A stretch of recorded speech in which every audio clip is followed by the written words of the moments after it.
So what's going on, YouTube?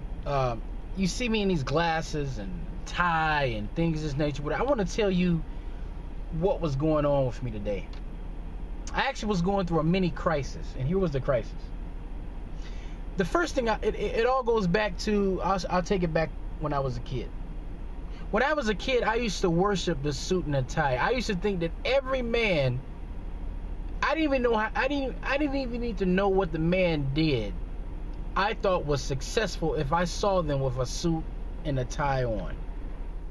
So I began to worship the suit and tie. And I've always told myself as a kid, I want to do some type of job where I wear the suit and tie.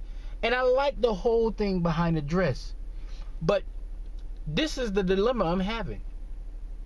I want to be in the financial industry, meaning I want to help people with finance even more than I'm helping now. And I want to gain more education so I can better serve people.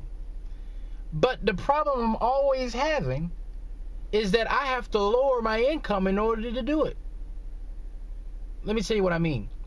Like, one of my goals was to obtain the CFP certification. That's the Certified Financial Planner certification.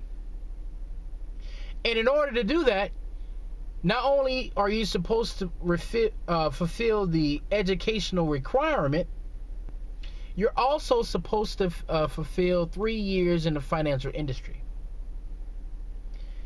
If I was to go right now and work for someone like Edwards & Jones or Merrill Lynch or whatever, my job basically would entail me picking up the telephone and cold calling people and trying to get clients, which in turn will reduce my income, because you get a base salary and you start from the bottom. And the thing about it, the thing that bothers me with that is, I've been financially successful because I've did things that were totally abnormal. I've always did things that were totally abnormal, and that's why I think I've had my success versus some people who haven't had success. So by me actually going into this financial industry and learning how to deal with 401ks and all of these other types of issues and things of that nature, whatever, which is, some of these things are important, is really the normal way of doing things. So I asked myself, and I asked myself to dig deep and ask myself, Abdul, how can you be great then? And the answer came to me that the only way to be great is to study from people who are already great, who have did things the abnormal way, who have not so much stayed on a straight line when it came to life and to doing things. And I say, Abdul, you're going to have to get an unorthodox education. I have a bachelor's in international business. I have that. But I'm going to have to get an unorthodox education. I'm going to have to study from the greats. I'm going to have to do what Robert Kiyosaki says to do. When you're the guy that goes and even if you have to get coffee for that person, or you're in the office with that person, or whatever it is, you're going to have to study from the greatest. I'm going to have to attend more seminars. I'm going to have to get certified by people who are already great. So I'm asking you guys right now, when you're looking for somebody to teach you, to coach you, to move you to the next path, what do you want from that person? What kind of qualifications do you want from that person? What kind of qualifications do you think that person has to have in order for you to follow them? Because I'm not the 401k mutual fund guy. I mean, that's what I've seen some people do, and some people gain money from that, but I don't want to be normal. But the lesson I learned in The Millionaire Next Door is that most millionaires invest in things that they know.